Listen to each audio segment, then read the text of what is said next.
The leather case containing $50,000 in bearer bonds burned against Sarah Coleman's ribs as the train rattled through the New Mexico desert.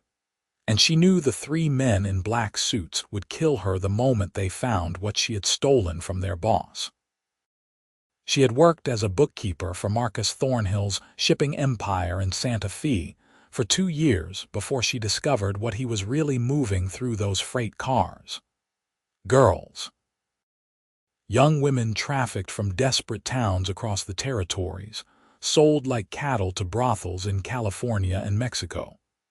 Sarah had spent 3 months secretly copying records, gathering evidence, planning to take it to the federal marshal in Albuquerque. But Thornhill had grown suspicious. Yesterday she overheard him tell his enforcers to eliminate her. So she did the only thing she could think of. She broke into his office safe, took the bonds he kept for bribes and payoffs, and bought a ticket on the first train heading south. That was 8 hours ago. Now, at 4:30 in the afternoon on June 14, 1885, those same enforcers had boarded at the last water stop. Sarah had seen them through the window, recognizing the cold-eyed determination in their faces. They were checking every car, moving methodically toward her.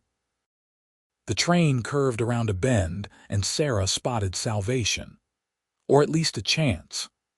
Below, riding parallel to the tracks through a dusty stretch of open country, a lone cowboy on a paint horse kept pace with the locomotive. He sat his saddle with easy confidence, his broad-brimmed hat pulled low against the sun. Something about the way he rode, completely at home in this harsh landscape, made Sarah do something completely insane. She shoved the case inside her blouse, securing it as best she could, grabbed her small bag and ran for the rear platform of the passenger car. Behind her, she heard a shout. They had spotted her. No time to think, no time to plan. The cowboy was passing below the platform right now, his horse maintaining a steady gallop alongside the moving train. Sarah climbed onto the railing, her heart hammering so hard she thought her ribs might crack. The ground rushed past in a terrifying blur. The cowboy looked up, his eyes widening beneath the brim of his hat. For one frozen moment their gazes locked.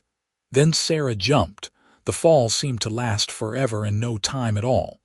The wind tore at her dress and hair. The earth spun.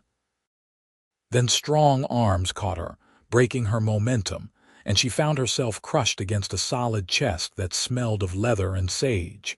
The impact nearly unseated them both, but the cowboy's thighs clamped tight to his horse and somehow he kept them upright. "Who is chasing you?" His voice was deep and rough, tinged with concern rather than anger, which surprised her given what she had just done. Sarah twisted in his arms to look back at the train. One of the enforcers leaned from the platform, his face twisted with fury. He raised a pistol. The crack of the gunshot split the air. "Ride," Sarah screamed. "Please just ride." The cowboy did not hesitate. He wheeled his horse sharply left, away from the tracks, spurring into a full gallop toward a stand of juniper trees dotting the rocky hillside. 2 more shots rang out, but the distance was growing too great. Within seconds they were in the cover of the trees, then over a rise and out of sight. The paint horse, despite carrying 2 riders, ran with powerful grace across the desert terrain. The cowboy guided them through washes and around boulders with the skill of someone who knew this land intimately. Sarah clung to his arm, her fingers digging into his sleeve, feeling the hard muscle beneath. After what felt like miles, he finally slowed the horse to a walk, letting the animal catch its breath. "You hurt?" He asked the question while scanning the horizon behind them, checking for pursuit. "No." Sarah realized she was shaking. The adrenaline that had carried her through the jump was draining away, leaving her weak and trembling. "Thank you. I know that was insane, but I did not have another choice." That was either the bravest or the stupidest thing I have ever seen. He glanced down at her, and she got her first real look at his face. He was young, probably no more than 25 or 26, with weathered tan skin and strong features. Dark stubble shadowed his jaw, but it was his eyes that struck her most. They were a startling shade of blue-gray, like storm clouds over the mountains, and they held an intelligence and steadiness that made her feel somehow safer. I am leaning toward brave, given that those men were shooting at you. They want something I took. Sarah pulled back slightly, suddenly aware of how intimately she was pressed against him. I am sorry for involving you in this. If you could take me to the nearest town with a telegraph office, I can wire the federal marshal in Albuquerque. The nearest town with a working telegraph is Abiquiu, about 15 miles west. He kept the horse moving at a steady walk. But if those men know where you are heading, they will likely get there before we do. The train does not stop in Abiquiu, so they will have to get off at the next station, but they can double back on fast horses. Sarah felt her chest tighten with panic. He was right. She had not thought that far ahead. What do I do? Well, right now you are going to tell me your name and who exactly is trying to kill you, so I know what I am dealing with.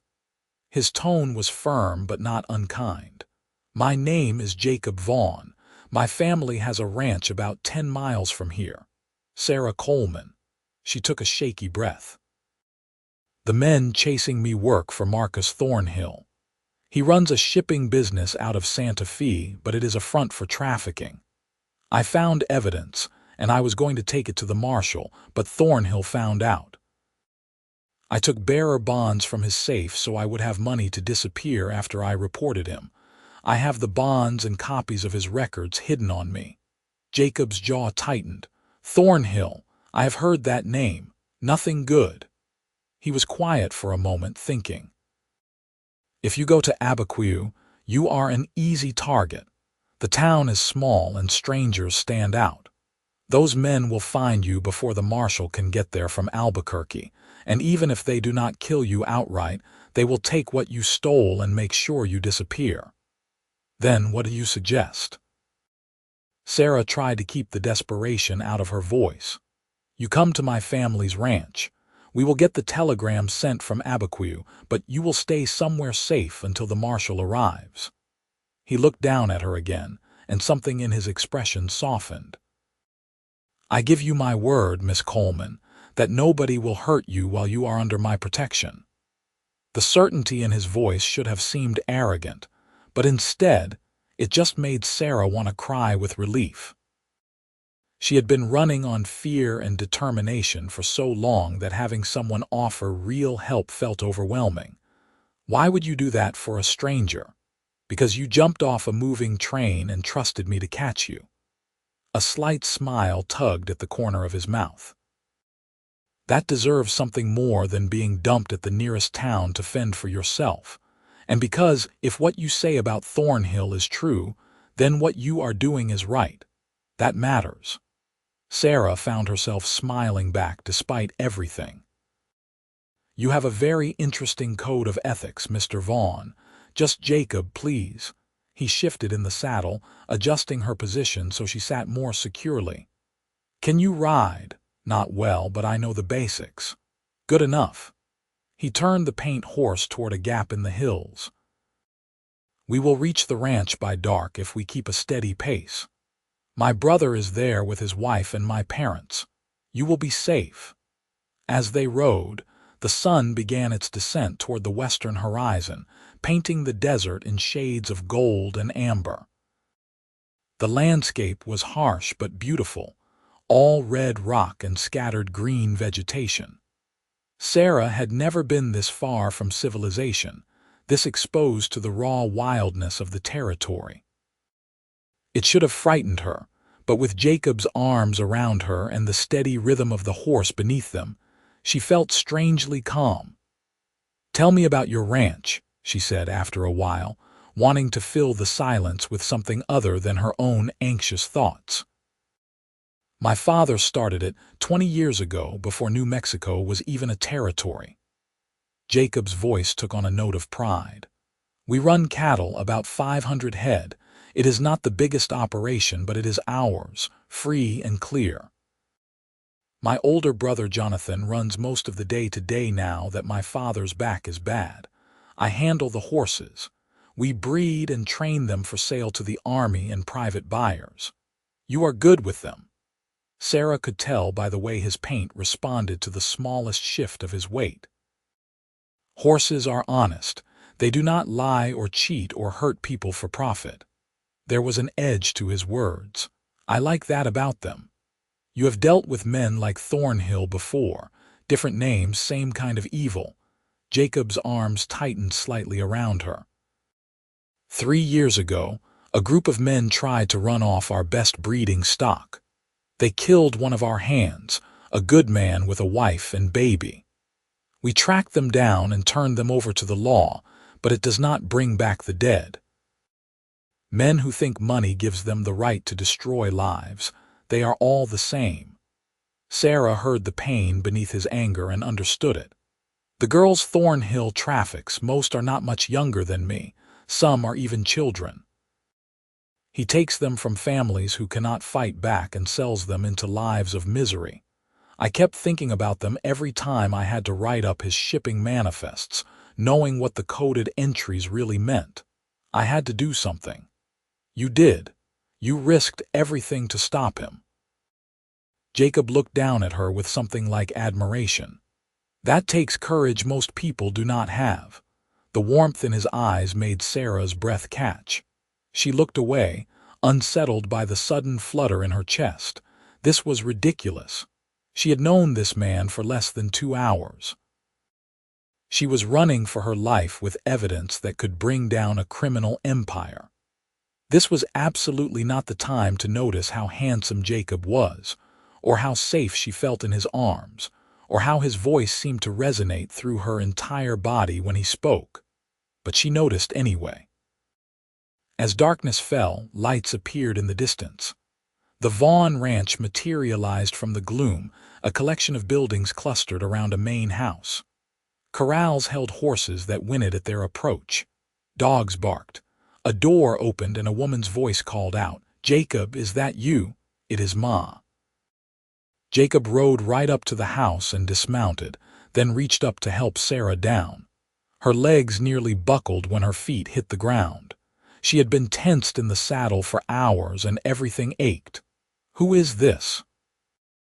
The woman who stepped off the porch was in her 50s, with graying hair and sharp eyes that took in Sarah's disheveled appearance and the way she swayed on her feet. "Girl, you look half dead. Get inside." "Ma, this is Miss Sarah Coleman. She is in trouble and needs our help." Jacob kept a steadying hand on Sarah's elbow as he guided her toward the house. "I will explain everything, but she needs food and rest first. Of course she does." Jacob's mother ushered them inside with the efficiency of a woman used to managing crises. "Henry, Jonathan, get out here." The next hour passed in a blur of concerned faces and rapid explanations. Jacob's father, a grizzled man with a bad limp and kind eyes, listened to the whole story without interrupting. Jonathan, who looked like a broader, older version of Jacob, grew increasingly angry as Sarah described Thornhill's operation. Jonathan's wife, Mary, a petite woman with a fierce expression, declared that anyone who hurt women and children deserved to hang. "We need to get word to the marshal first thing tomorrow," Henry Vaughn said finally. "Jacob, you and Jonathan ride to Abiquiu at dawn and send that telegram. Make sure you wire both the federal marshal and the territorial governor. This is big enough that we want multiple people knowing about it." "What about Thornhill's men?" Jonathan asked. "They will be looking for her. Let them look." Henry's jaw set in a stubborn line Sarah suspected his sons had inherited. "If they come here, they will find we do not take kindly to hired guns on our land. We have faced down rustlers and raiders before. We can handle 3 men in suits." I do not want to put your family in danger, Sarah protested, but Mary cut her off. Nonsense. You are doing the right thing and we are going to help you do it. End of discussion. She stood and beckoned to Sarah. Come on, you need to wash up and get some proper food in you. You are skin and bones. Sarah let herself be led to a small washroom where Mary provided a basin of warm water, soap, and a clean towel. Alone for the first time since jumping from the train, Sarah finally let herself process what had happened. She had actually jumped off a moving train. She could have died. If Jacob had not caught her, she would have died. The realization hit her all at once, and she found herself sitting on the edge of the tub, shaking again. A soft knock at the door made her look up. "Miss Coleman, are you all right?" Jacob's voice concerned. "Yes, I am fine." Sarah quickly wiped her eyes and splashed water on her face. "I will be out in a moment." When she emerged, Jacob was waiting in the hallway. In the lamplight, she could see him more clearly now. Dust from the ride coated his dark hair and clothes. Lines of fatigue showed around his eyes. He had been riding somewhere when she literally dropped into his life, and he had not hesitated to help her.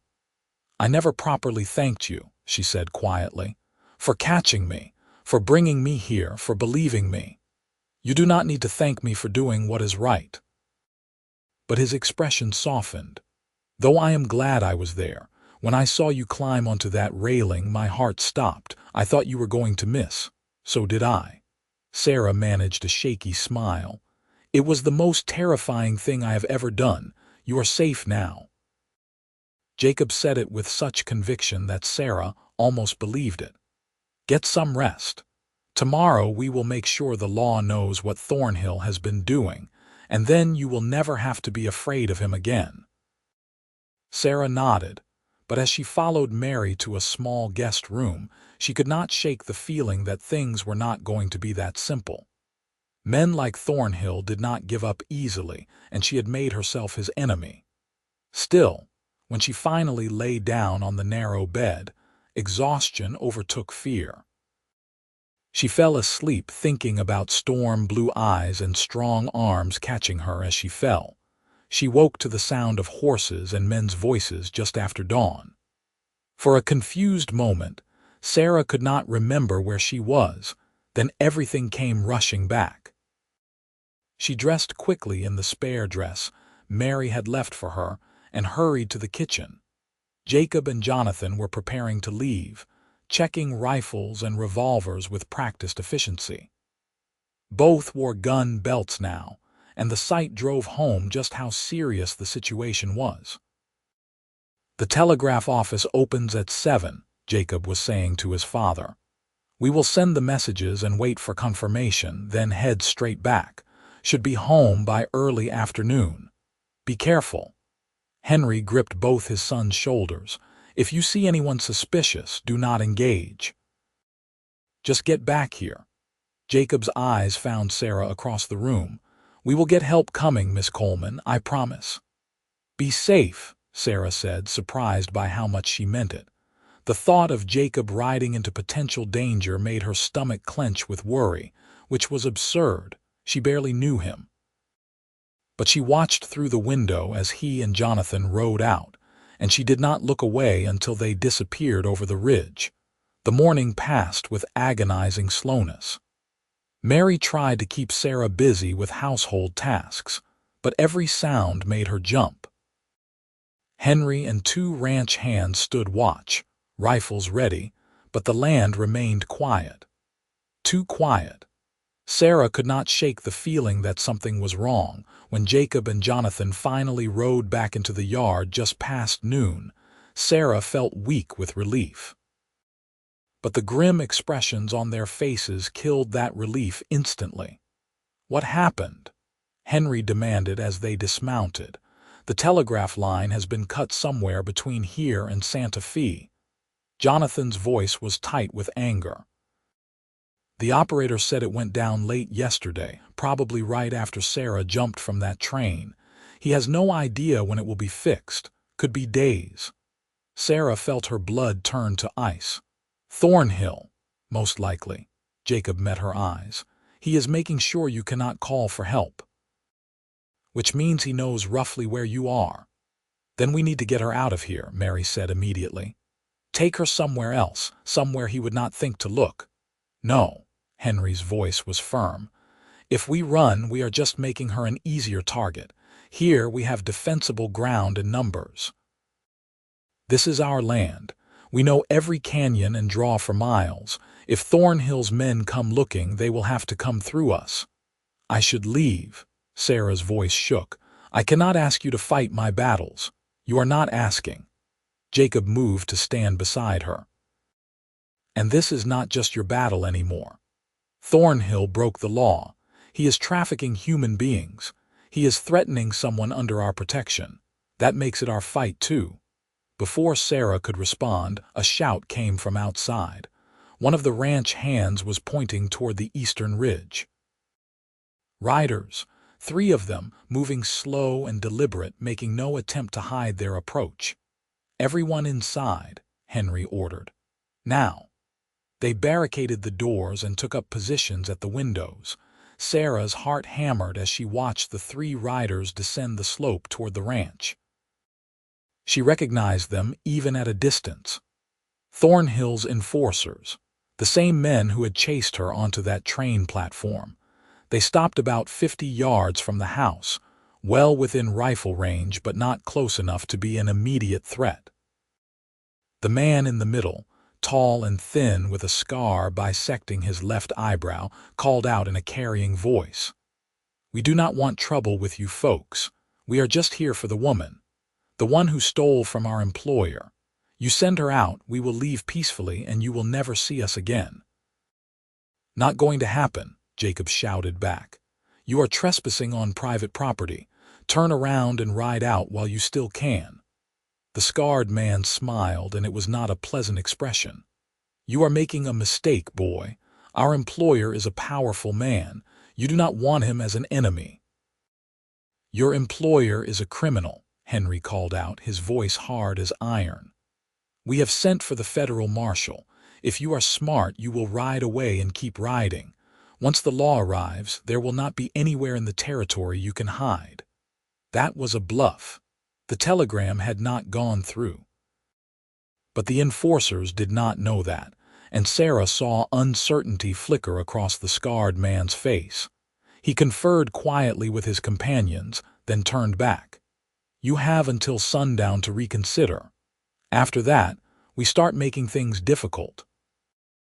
He wheeled his horse and the 3 men rode back toward the ridge, but they did not leave. They made camp just on the other side, barely out of rifle range, and settled in to wait. What are they doing? Sarah whispered, though she could guess. Siege tactics. Jonathan's expression was grim.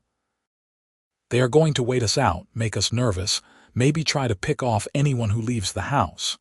They know we cannot stay barricaded forever. We have livestock that needs tending, horses that need water. Eventually we will have to come out. Can we get word to the neighbors? Mary asked. The Hendersons are only 6 miles south. Not without someone riding out in the open where those men can see. Henry stroked his beard, thinking. They are between us and the road to Abiquiu. We could send someone the long way around through the canyon, but that is rough country and it would take twice as long. I will go, Jacob said immediately. I know those canyons better than anyone. I can make it to the Hendersons and have them send for help. No. Sarah grabbed his arm without thinking. It is too dangerous. They are expecting someone to try to leave. They will be watching. Jacob looked down at where her hand gripped his sleeve, then met her eyes. Something passed between them, an understanding that went beyond words. I will be careful. But we need help, Sarah. My family cannot hold off 3 professional killers indefinitely. Then I will go with you. The words were out before Sarah could think them through. If they see one rider, they will pursue. But if we split up, go different directions, we improve the odds that one of us gets through. Absolutely not, Jacob said flatly. You are the one they want. The moment you leave this house, you become a target. I am already a target." Sarah realized she was still holding his arm and forced herself to let go. "And I refuse to hide here while you risk your life for me. We do this together or not at all." Jacob looked like he wanted to argue, but Henry interrupted. "The girl has a point, son. 2 riders, 2 directions, better odds. And if Sarah reaches help, she can tell them directly what is happening. No past messages, no confusion." "I do not like it," Jacob said through gritted teeth. "Neither do I," Sarah admitted. "But sitting here waiting for those men to make their move is not going to end well. At least this way we are doing something." They spent the afternoon preparing. Jacob saddled his paint horse and a smaller bay mare for Sarah, checking and rechecking every strap and buckle. He showed her the route through the southern canyon, tracing it on a rough map, making her repeat the landmarks back to him until he was satisfied she had it memorized. "The Hendersons have a ranch house with a green door," he said for the 3rd time. "You ride straight there, you do not stop for anything, you understand. Even if you hear me shouting, even if it sounds like I am in trouble, you do not turn back. Jacob, promise me." His hands gripped her shoulders, his eyes intense. "I need to know you will get to safety no matter what happens. Promise me, Sarah." The way he said her name, low and urgent, made her chest ache. When had this cowboy she barely knew become so important to her? "I promise. But you have to promise the same thing. You do not play hero. You just ride and keep riding until you are safe." "I promise." He held her gaze a moment longer, then pulled her into a brief, tight embrace. Sarah felt the solid strength of him, breathed in leather and sage and something uniquely Jacob. Then he released her and stepped back, his expression carefully neutral again. They waited until full dark. Henry and Jonathan would create a distraction on the north side of the property, drawing the enforcers' attention while Jacob and Sarah slipped out the back and rode hard in opposite directions. It was not a perfect plan, but it was all they had.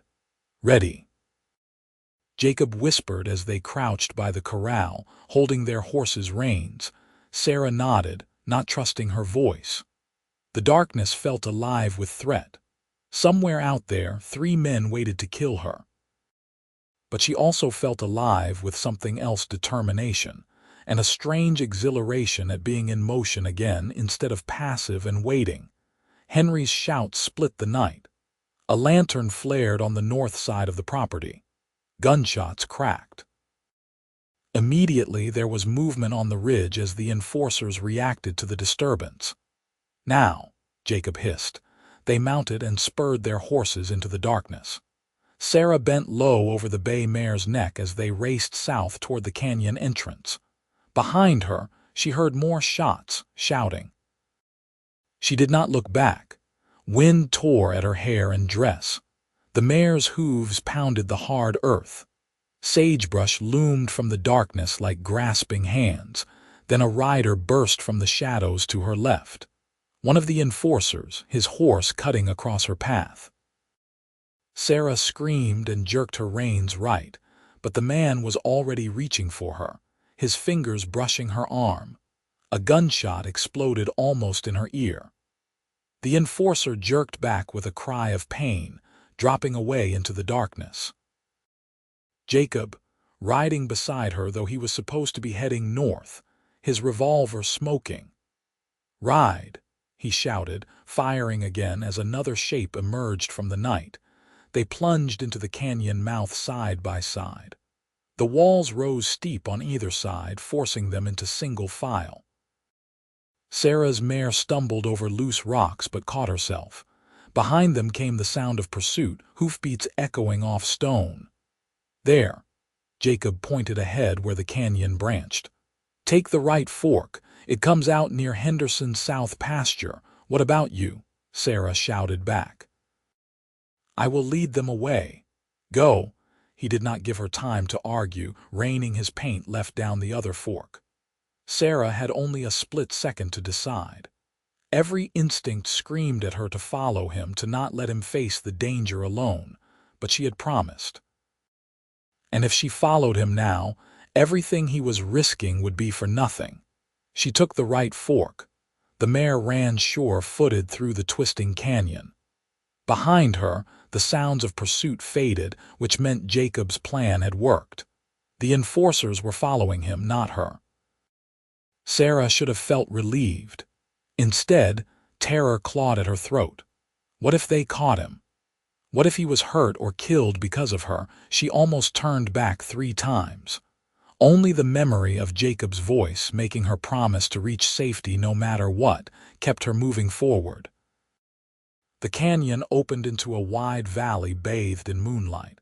In the distance, maybe 2 miles away, she could see the dark shape of buildings and the faint glow of lamplight. The Henderson Ranch. Safety. Help. Sarah kicked the mare into a gallop. She reached the ranch house and nearly fell off the horse in her haste to dismount. She pounded on the green door, shouting, "Please, I need help. Please open up." The door cracked open to reveal a shotgun barrel and a weathered face. "Who the hell are you, and what are you doing banging on my door in the middle of the night? My name is Sarah Coleman. I am staying with the Vaughns. We are under attack and Jacob Vaughn is in danger. Please, you have to send for help."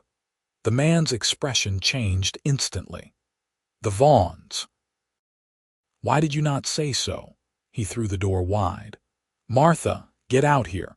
We got trouble at the Vaughn place." The next hours were a blur of activity.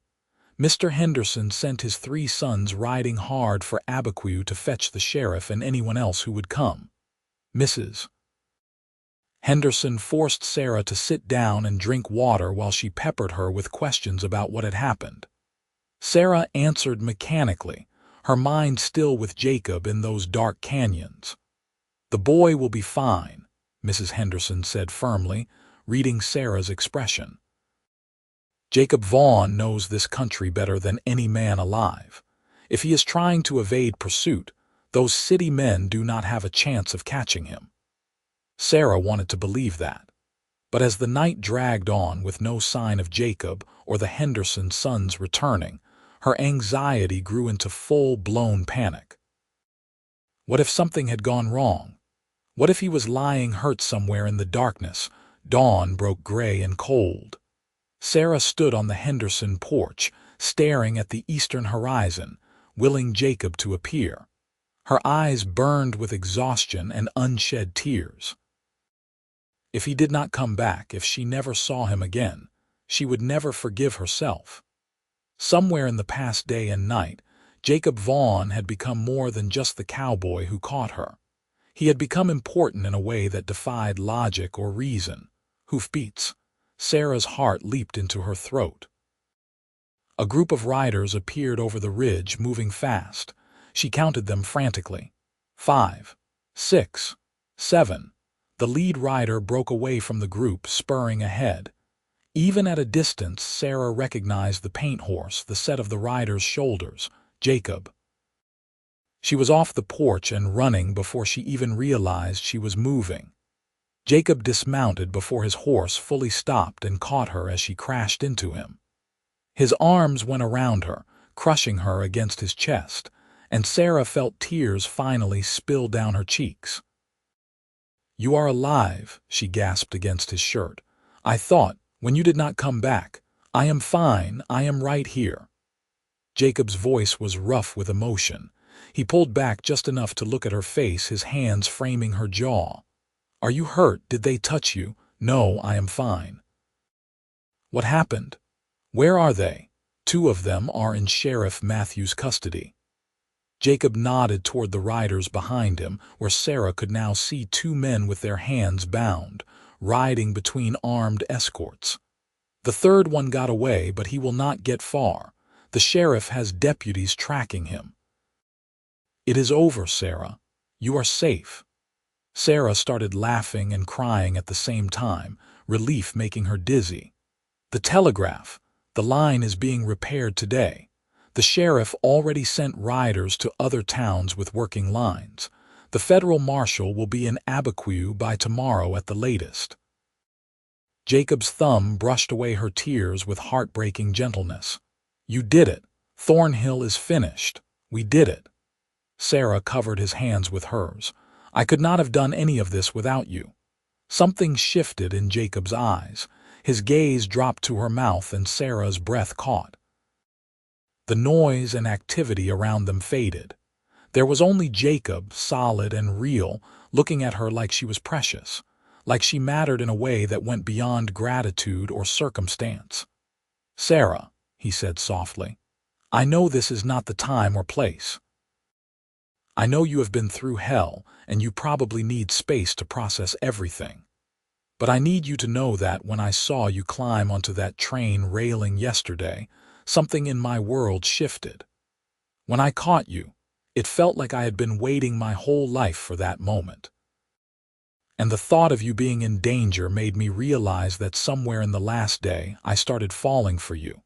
Sarah's heart felt too big for her chest. "That is completely insane. We have known each other barely 30 hours. I know." A smile tugged at his mouth. "Does that change how you feel?" "No." Sarah found herself smiling back through her tears. "Because I have been falling for you too, and it terrifies me how much I care about you already. This should not be possible. And yet here we are." Jacob leaned his forehead against hers. "So what do we do about it?" "I have no idea. I suppose I should go to Albuquerque and give my testimony against Thornhill. That could take weeks, maybe months if there is a trial. Then I will come with you." Jacob said it like it was the most natural thing in the world. "If you want me to, that is. I will be there for whatever you need. And when it is all over, when Thornhill is behind bars and you are truly free, maybe you could come back here, to Abiquiu, see if this thing between us is real or just adrenaline and circumstance. I already know it is real." Sarah pulled back enough to meet his eyes fully. "I do not need months to figure that out, but yes, I would like you there. I would like you with me." Jacob kissed her then, soft and careful, like she was something fragile and precious. Sarah sank into it, her hands fisting in his shirt, and felt the last of her fear dissolve. Whatever came next, they would face it together. The sheriff cleared his throat loudly. "Not to interrupt, but we should probably get moving. I would like to have these prisoners secured in Abiquiu before their friend doubles back with reinforcements." Jacob broke the kiss reluctantly, keeping one arm around Sarah's waist. "Right, of course." The ride back to the Vaughn ranch was like a victory parade. The Vaughn family met them at the property line, whooping and cheering when they saw Jacob and Sarah were safe. Mary hugged Sarah hard enough to crack ribs. Henry clapped Jacob on the shoulder with tears in his eyes. Even the ranch hands were grinning. "You did good, son," Henry said gruffly. "Both of you took real courage." The sheriff stayed long enough to get full statements from everyone and assure them that the telegraph would be working within hours. He promised to personally escort Sarah to Albuquerque when the federal marshal arrived. Then he left with his prisoners, and the Vaughn family gathered in the main house for a late breakfast that felt like a celebration. Sarah sat next to Jacob at the big kitchen table, acutely aware of every place their bodies touched, his thigh against hers, his shoulder brushing hers when he reached for the coffee pot, the way his hand found hers under the table and squeezed gently. Mary noticed and smiled knowingly but said nothing. After the meal, Jacob asked Sarah if she wanted to see the horses he trained. It was a transparent excuse to get her alone, but Sarah agreed readily. They walked to the corrals where a dozen beautiful animals watched their approach with pricked ears. "That paint, the one who carried us both, his name is Thunder," Jacob said, pointing to his mount. "I bred him myself 3 years ago. He is the best horse I have ever trained. He is beautiful." Sarah watched the horse nuzzle Jacob's shoulder. "You have a gift with them. It is just patience and respect." Jacob stroked Thunder's neck. You treat them right, they give you everything they have. Kind of like people, I suppose. They stood in comfortable silence, watching the horses. The morning sun was warm on Sarah's face. The terror and chaos of the past 2 days felt distant, like a bad dream fading in daylight. She felt safe here in this place with this man. What happens after the trial? Jacob asked quietly. Do you have somewhere to go? Family? No family. My parents died when I was 16. That is why I was working for Thornhill in the first place. I needed the job. Sarah had not let herself think much about the future beyond stopping Thornhill. Now she realized she had nothing to return to in Santa Fe. No home, no job, nothing. I suppose I will need to find work somewhere, start over, or you could stay here. Jacob turned to face her fully. I know it is fast. I know we should probably take time to court properly, do this right. But Sarah, I cannot imagine you leaving. The thought of you going away, of not seeing you every day, it makes my chest hurt. Is that crazy? If it is, then we are both crazy. Sarah reached up to touch his face, feeling the rasp of stubble under her palm. I want to stay. I want to see where this goes. But Jacob, I do not want to be a burden. I need to be able to support myself, contribute something. You would never be a burden. Jacob caught her hand and pressed a kiss to her palm. And as for contributing, you have skills. You worked as a bookkeeper, right? The ranch could use someone to help with the accounts and records. Jonathan hates that part of the work. You could earn a real wage, have your own money, be independent. And you could stay. The offer was so perfect, so exactly what Sarah needed that she almost could not believe it. A job. A place to stay. A chance to build something real with Jacob. Your family would really be all right with that. Are you kidding?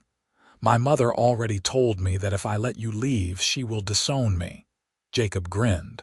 She likes you, we all do. Sarah laughed, feeling light and giddy with possibility. Then yes, I will stay. Jacob swept her up and spun her around, both of them laughing like children. When he set her down, he kissed her again, longer this time, with a promise of everything they could build together. The telegraph was repaired by noon. Sheriff Matthews sent word that the federal marshal was already on his way, having been alerted by a deputy in another town. He would arrive in Abiquiu the following morning to take Sarah's statement and evidence. That evening, the entire Vaughn family gathered for dinner. Sarah felt overwhelmed by their warmth and acceptance. These people had risked their lives for her without hesitation, and now they were welcoming her into their home and family like she had always belonged there. To new friends and new beginnings, Henry raised his glass in a toast, and to my son, who has finally found a woman brave enough to keep up with him. Everyone laughed and drank. Under the table, Jacob's hand found Sarah's again. She squeezed back, feeling happier than she could remember being in years. The federal marshal arrived the next day as promised, a stern-faced man named Reynolds who listened to Sarah's story with increasing anger. She gave him the bonds, the copied records, and every detail she could remember about Thornhill's operation. Marshal Reynolds assured her that with this evidence, Thornhill would be arrested immediately and face a long list of charges. You are a very brave woman, Miss Coleman, Reynolds said as he prepared to leave. What you did will save countless lives. Those girls Thornhill trafficked, they will have a chance at freedom now because of you. Sarah felt tears prick her eyes. That had been the point of all of this. The risk, the terror, the desperate jump from a moving train, if it meant those girls could be free, it was worth everything. Jacob stood beside her as they watched the marshal ride away toward Santa Fe. How do you feel? Relieved, scared, hopeful? Sarah leaned into him. Mostly just grateful. For you, for your family, for a second chance. You gave yourself that second chance the moment you decided to fight back. Jacob wrapped his arm around her shoulders. I just happened to be in the right place to catch you."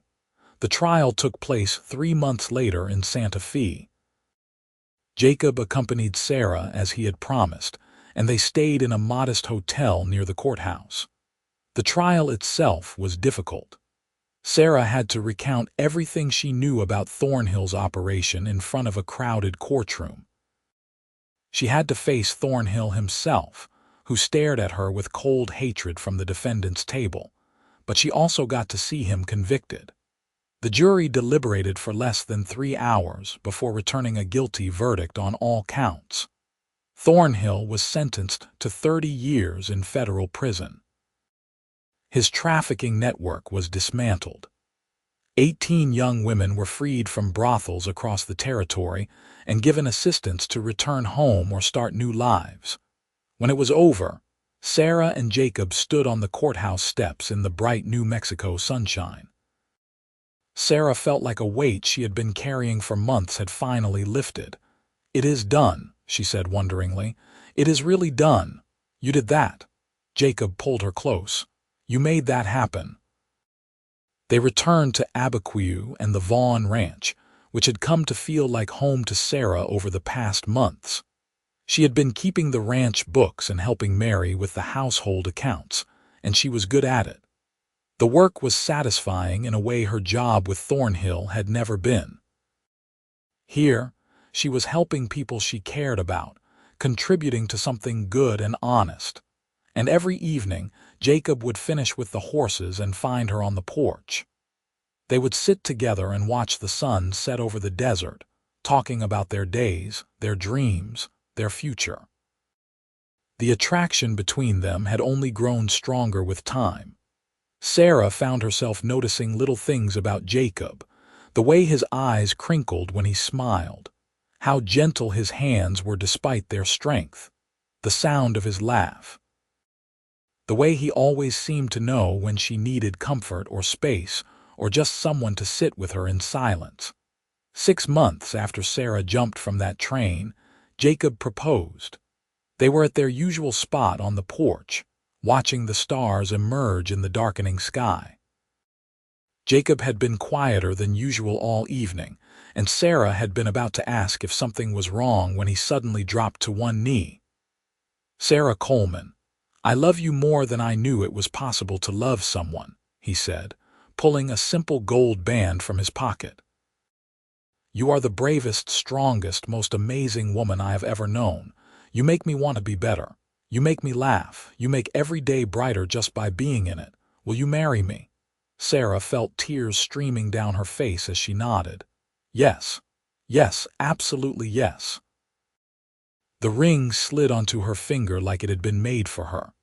Jacob stood and kissed her, and Sarah felt like her heart might burst with happiness. This man, this wonderful, honorable, kind man, wanted to spend his life with her. It still felt like a miracle. They were married 2 months later in a small ceremony at the Abiquiu church.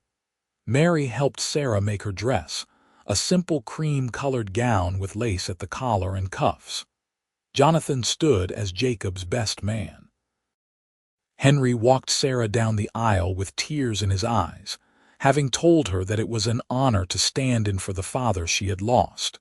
When Jacob lifted her veil and looked at her with such love and joy in his eyes, Sarah thought about that terrifying moment on the train platform. How she had looked down and seen this cowboy and made the insane decision to jump. How he had caught her and asked who was chasing her, and how that one moment had changed everything. "I love you," she whispered as the preacher pronounced them husband and wife. "I love you too," Jacob whispered back, "now and always." Their kiss was met with cheers and applause from the assembled guests. The celebration that followed was loud and joyful, full of music and dancing and laughter. Sarah danced with Jacob, with Henry, with Jonathan, and even with some of the ranch hands. She felt surrounded by love and community in a way she had never experienced before. That night, in their new room in the ranch house that Henry and Mary had insisted they take while Jacob built them their own small house nearby, Sarah lay in her husband's arms and marveled at how much her life had changed. "What are you thinking?" Jacob asked, running his fingers through her unbound hair. "That I am the luckiest woman alive." Sarah tilted her head to look at him. "A year ago I was alone and scared, working for a monster. Now I am married to the most wonderful man I know, surrounded by family, doing work I love." "Sometimes it does not feel real." "It is real." Jacob kissed her forehead. "And it is only going to get better. We have our whole lives ahead of us, Sarah. Everything we want to do, everywhere we want to go, every dream we want to chase, we will do it together." They built that life together over the years that followed. Jacob finished their house, a cozy 2-bedroom home with a wide porch and a view of the mountains. Sarah continued managing the ranch books and even expanded her work, taking on accounting for several other ranches in the area. She became known as someone reliable and trustworthy, and the extra income allowed them to save for their future. 2 years after their wedding, Sarah gave birth to their first child, a son they named James. He had Jacob's blue-gray eyes and Sarah's dark hair, and he was the most beautiful thing either of them had ever seen. Holding her son for the first time, Sarah thought about the girls she had helped save from Thornhill's trafficking ring. Some of them had written to her over the years, thanking her, telling her about the lives they were building. Several were married now, with children of their own. The knowledge that her actions had given them that chance filled Sarah with a satisfaction deeper than anything else in her life, except the love she had for her family.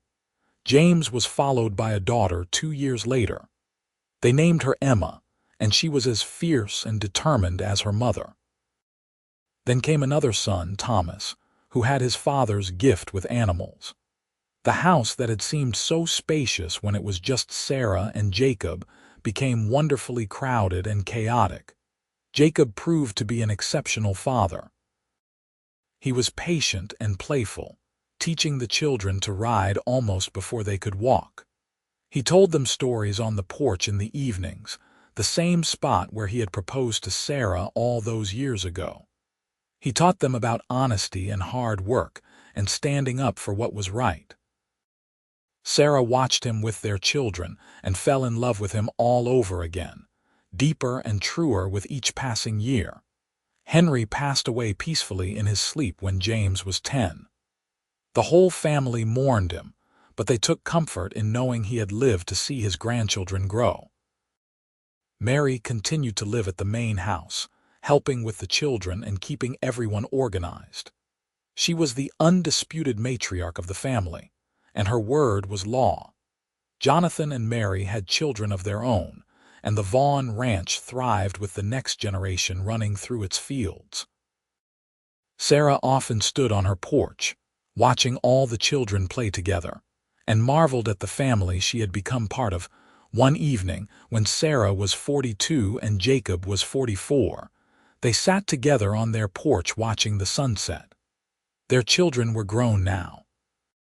James was training horses alongside his father. Emma had married a rancher from Espanola and had 2 children of her own. Thomas was studying law in Santa Fe, determined to fight injustice the way his mother had. "You ever think about that day?" Sarah asked, her head resting on Jacob's shoulder. "When I jumped from the train, all the time." Jacob's arm tightened around her. "I think about how my life would have been if I had been riding a different route that day, if I had been 10 minutes earlier or later, if I had not looked up at the exact moment you climbed onto that railing." "Fate," Sarah murmured. "Maybe. Or maybe you were just brave enough to take a leap of faith and everything that came after was us choosing each other every day."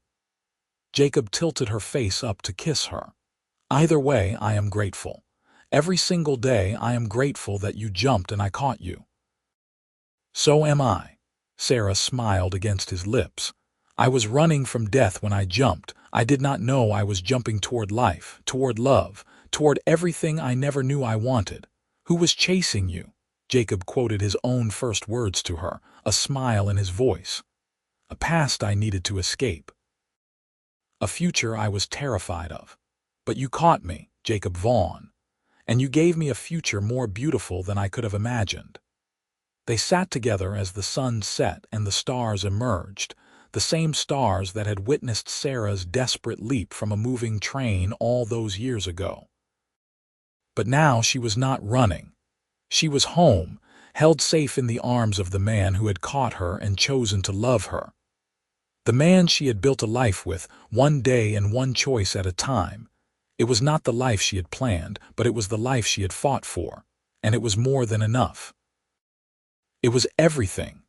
The desert wind whispered through the sage, carrying with it the laughter of grandchildren playing in the yard, the whicker of horses in the corral, and the promise of tomorrow.